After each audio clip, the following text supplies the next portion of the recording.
Oh, kenalin, nama gue Robior Spardamean, NIM 2018-11-140 dari jurusan S1 Teknik Elektro, Institut Teknologi PLN Jakarta.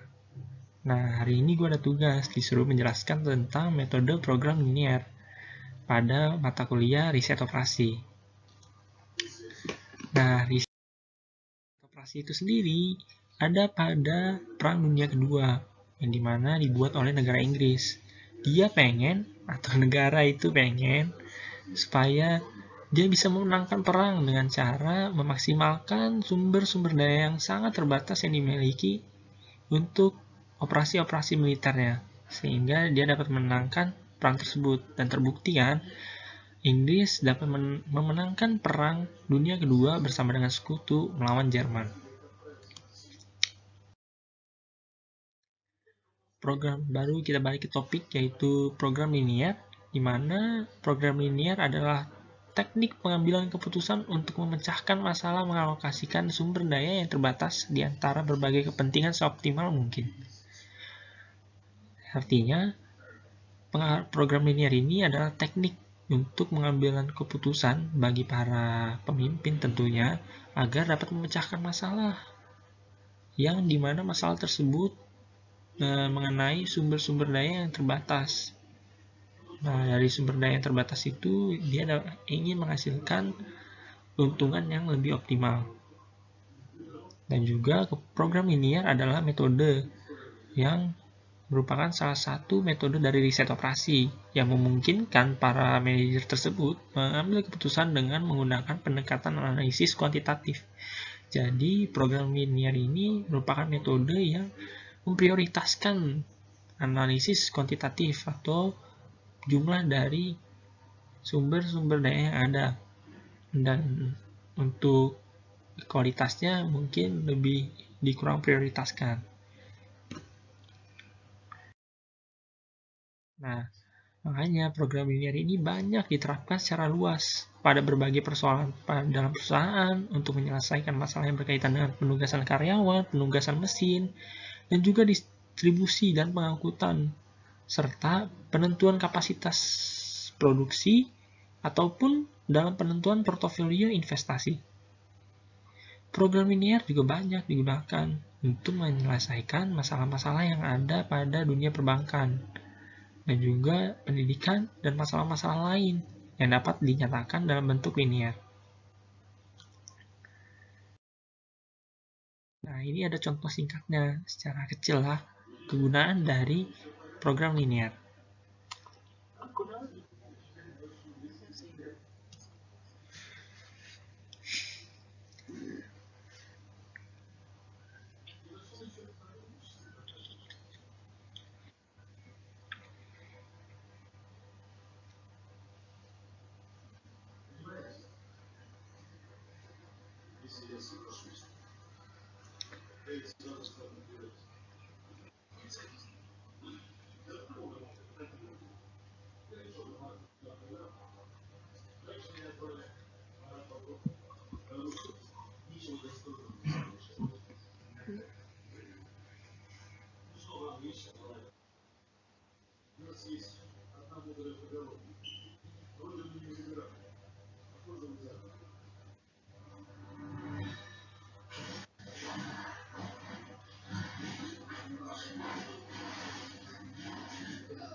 Nah, itu contoh kecilnya, di mana program linear sendiri ada namanya memaksimalkan. Jadi, memaksimalkan sumber daya yang tadi dibilang yang terbatas itu agar dapat menghasilkan laba yang lebih besar dari yang sebelumnya. Itu. Kegunaan program linear bisa saya ibaratkan seperti saya membuka usaha fotokopi bersama, di mana modalnya hanya saya sendiri yang bekerja di situ, dan juga seperangkat alat fotokopi tentunya. Dan kertas yang mungkin tidak seberapa, hanya 6-7 ribu. Mungkin profit yang saya hasilkan pun tidak seberapa. Tetapi apabila saya menjalankan usaha fotokopi bersama tersebut dengan modal yang sama seperti tadi, yaitu kertas yang hanya 6-7 rim dan juga seperangkat alat fotokopi, dan modal tersebut diolah ke dalam program linear, di mana program linear ini untuk memaksimalkan modal yang saya punya, mungkin profit yang saya hasilkan akan lebih besar dari yang sebelumnya.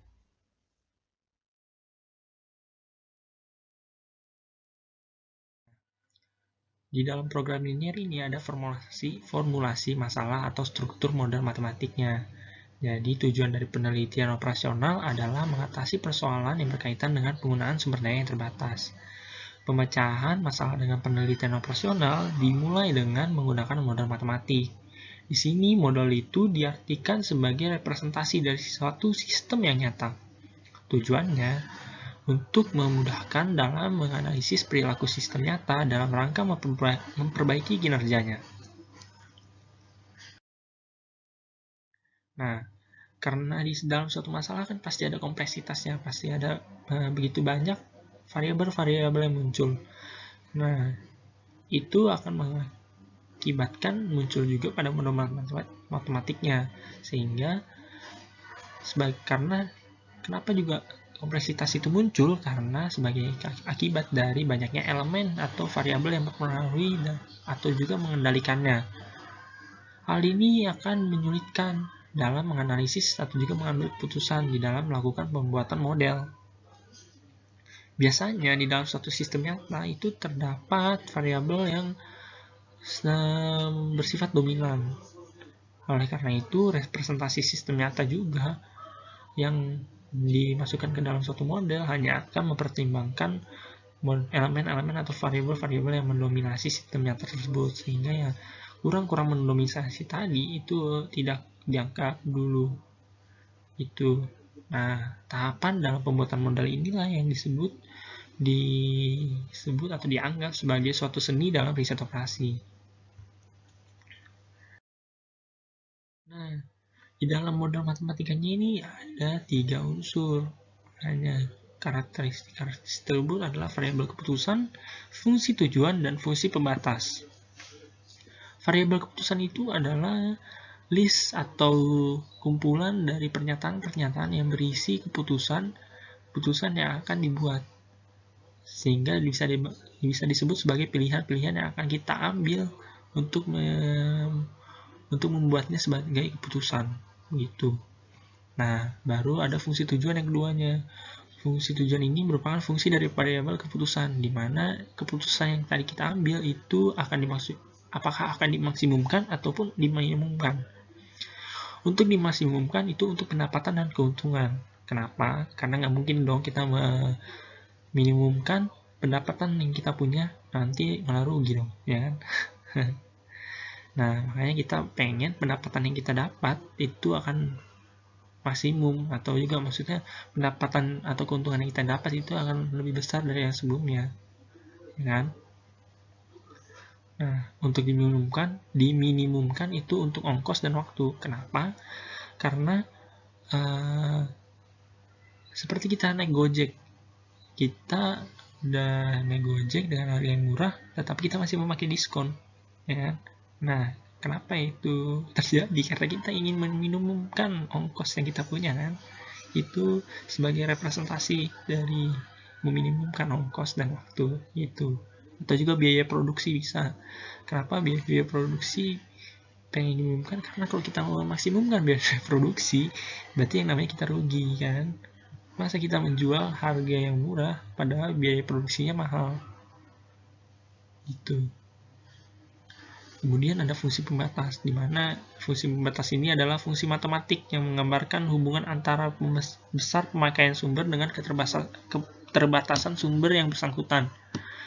Di mana maksudnya fungsi matematiknya akan menggambarkan hubungan antara besarnya pemakaian dari sumber dan juga batas-batas apa aja yang ada pada sumber tersebut. Sehingga dengan kita mengetahui batas-batasnya, kita kan nggak mungkin dong melewati batas yang ada, karena kalau misalnya melewati kan pasti kita juga tahu akan merugikan kita sendiri, kan? Nah, ini setelahnya akan ada 3 contoh. Ini contoh yang pertama. Contoh yang pertama kita ambil dari PT Niken. Yang aslinya PT Nike. Kalau misalnya PT Nike nanti melanggar hak cipta. Nah, PT Niken ini membuat 2 sepatu. Sepatu Mezur dan juga sepatu Hyperbolt. Sepatu Mezurnya itu dibuat dengan bahan satunya 200 gram dan juga bahan duanya 150 gram. Dengan harganya 500.000. Sepatu Hyperbolt dibuat dengan bahan satunya 180 gram dan bahan duanya 170 gram. Dan harganya 400.000. Nah, ada catatannya nih. Persediaan bahan di gudang itu cuman untuk bahan satu cuman 72 kg atau setara dengan 72.000 kg. Dan juga bahan duanya 64 kg atau juga 64.000 kg. Jadi, bahan yang ada di toko itu untuk bahan satu tidak melebihi dari 72 kg dan juga untuk bahan dua tidak melebihi dari 64 kg. Itu. Nah, yang ditanyakan adalah berapa banyak masing-masing sepatu yang dapat dibuat untuk menghasilkan keuntungan untuk PT Niken secara maksimum. Nah, di sini jawabannya. Variabel keputusannya untuk X1-nya jumlah sepatu Mezur yang terbuat dan juga X2-nya jumlah sepatu Hyperbolt yang terbuat. Fungsi tujuannya karena tadi dibilang keuntungan atau juga pendapatan, makanya kita memakai memaksimalkan. Memaksimalkan Z sama dengan 500 X1, yaitu harga dari sepatu Mezur dan juga 400.000 X2, yaitu harga dari sepatu Hyperbolt dikonversi dalam rupiah. Nah, untuk fungsi pembatasnya, tadi kan ada di dalam catatan, itu merupakan fungsi pembatasnya, yaitu jumlah maksimal dari bahan satu adalah 72.000 gram. Kenapa? Karena kalau misalnya melewati dari 72.000 gram, bahannya kurang. Gitu. Sama dengan jumlah maksimal bahan dua yang adalah 64.000 gram. Kalau misalnya melebihi dari 64.000 gram, ya bahannya juga kurang. Ya kan? Harus dibeli dulu ke toko. Gitu. Nah, yang ketiganya masing-masing model harus terbuat. Jadi, model sepatu tersebut masing-masing harus ada. Nah, dari fungsi pembatas tadi diterjemahkan ke dalam model matematikanya, yaitu nomor 1 tadi. 200X, maaf ini XY-nya adalah X sama dengan X1 dan Y sama dengan X2. 200X ditambah dengan 200X1 ditambah 180X2 lebih kecil sama dengan 72.000 gram. Kenapa? Karena 200 dari bahan satu sepatu Mezur ditambahkan dengan 180 bahan satu sepatu Hyperbolt, kebutuhan sepatu Hyperbolt itu lebih kecil sama dengan 72.000 gram. Karena bahannya memang cuma 72.000 gram. Jadi bagaimana kita memaksimalkan bahan 72.000 gram ini ke dalam dalam kebutuhan bahan satu untuk sepatu Mezur 200 gram dan juga untuk sepatu Hyperbolt 180 gram. Jadi tidak boleh lewat dari 72.000 gram. Kalau lewat ya rugi, harus beli lagi, duitnya juga nambah gitu. Sama dengan yang kedua, yaitu 150 bahan 2 X2 bahan 150 bahan X1 di sepatu Mezur, 150 bahan 2 di sepatu Mezur dan juga 170 bahan 2 di sepatu Hyperbolt. Itu nggak boleh sama dengan, atau maksudnya lebih kecil sama dengan dari 64.000 gram. Jadi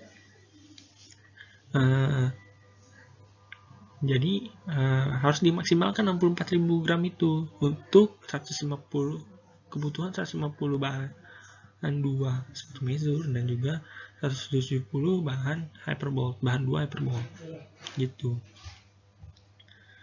Terus X1 sama X2 nya juga lebih besar sama dengan 0. Kenapa? Karena tadi dibilang masing-masing modelnya harus terbuat kan. Nah, sehingga jawaban dari PT Niken ini sudah terjawab kan. Tuh. Nah, contoh yang kedua itu ada PT Kimia Farming. Kita tahu sendiri kalau misalnya PT Kimia Farma akan melanggar hak cipta ya kan. Nah, PT Kimia Farming ini membuat 2 obat. Obat pertamanya mengandung vitamin A 5 unit dan vitamin B-nya 3 unit. Obat kedua mengandung vitamin A 10 unit dan vitamin B-nya 1 unit. Harga dari obat 1 produksinya 4.000 per butir dan juga obat 2 8.000 per butir.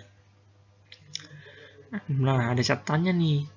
Minimum kebutuhan obat perharinya untuk vitamin A itu 20 unit dan vitamin B-nya 5 unit. Maksudnya orang itu lebih kecilnya, maksudnya orang itu minimal membeli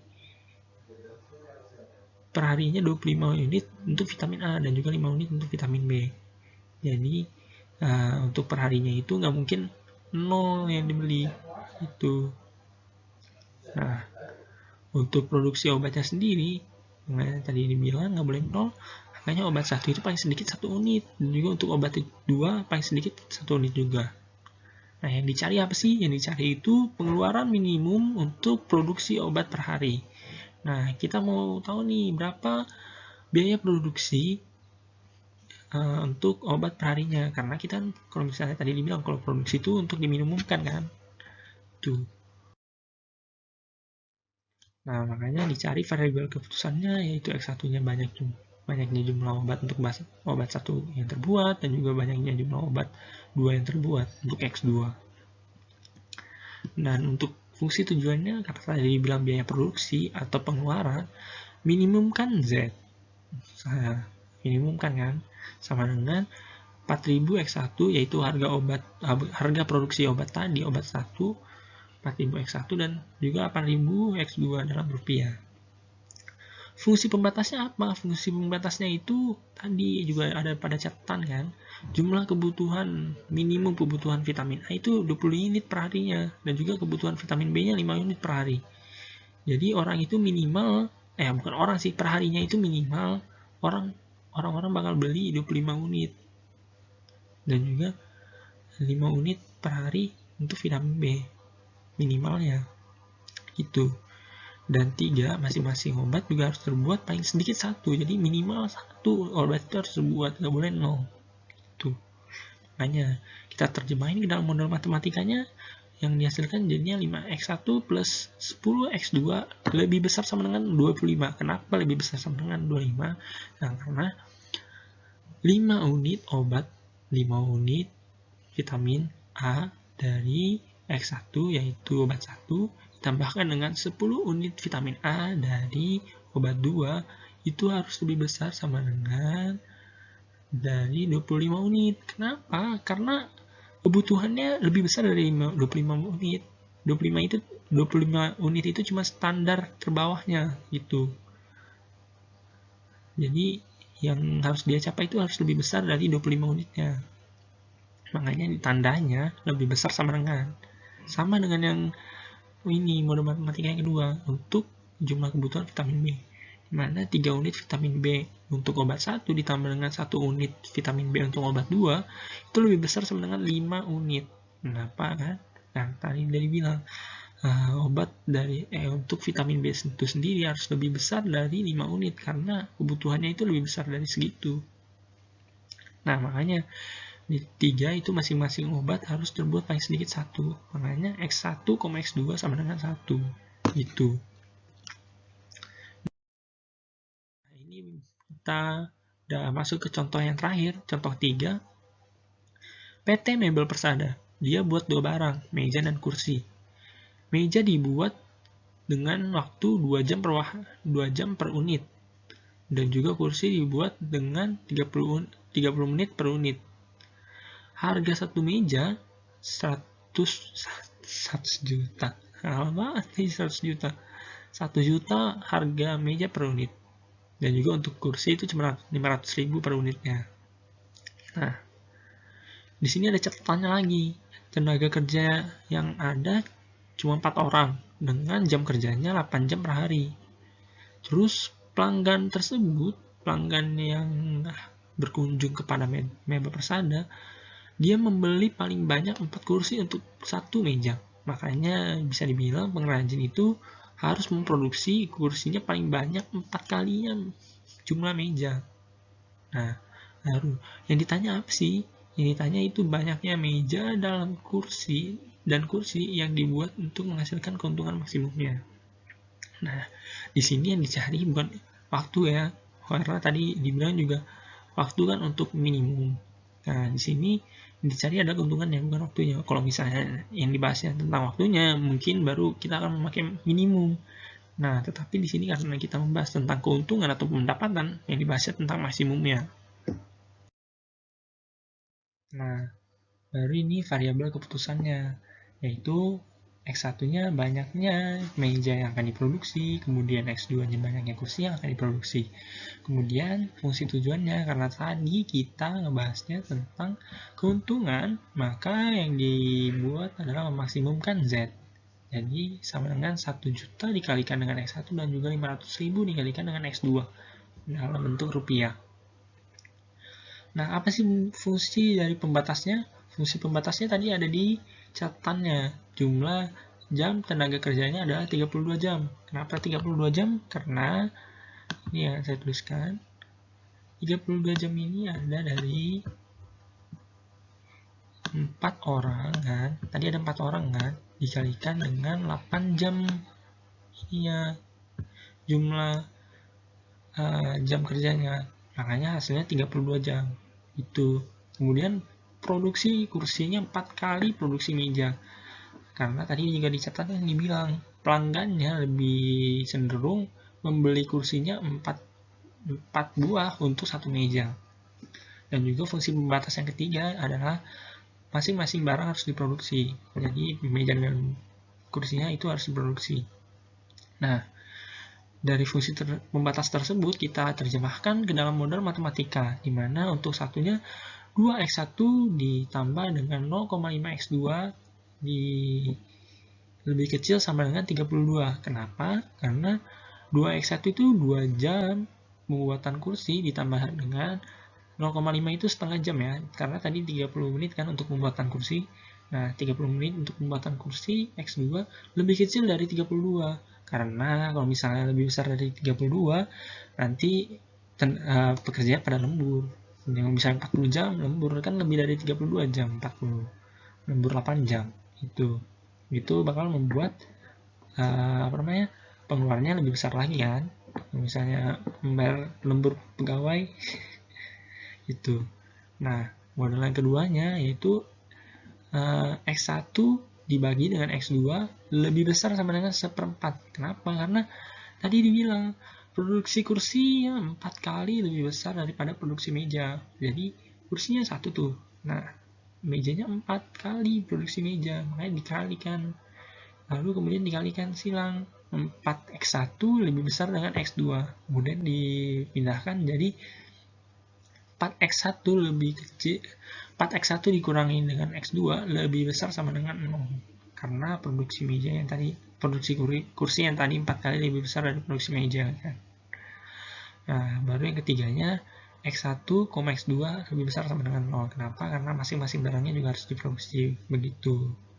Nah, sekian materi yang saya jelaskan tentang program linear. Sekian penjelasan saya, kurang lebihnya mohon maaf.